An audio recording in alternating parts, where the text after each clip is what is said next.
Idinadawit sa pagdukot at pagpatay sa isang Chinese businessman na nakita sa Rizal noong April 9 ang kanyang sariling anak. Batay sa isinumiting referral ng PNP Anti-Kidnapping Group sa Department of Justice noong April 19, kabilang ang isang Alvin K. sa 6 na pangalang inirekomenda para sa preliminary investigation. Ayon sa isang source sa PNP, siya ang nag-iisang lalaking anak ng biktimang si Anson Tan.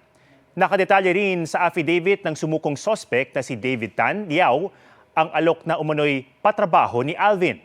Pebrero nang mag-offer daw sa kanya si Alvin ng 100 million pesos para dukutin umano ang amang si Anson.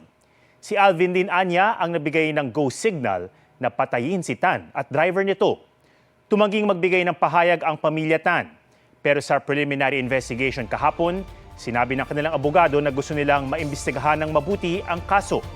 Kinukuha pa ng GMA Integrated News ang panig ni Alvin K.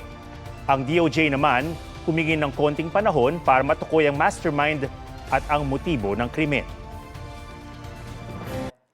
Huwag magpahuli sa mga balitang dapat niyong malaman. Mag-subscribe na sa GMA Integrated News sa YouTube.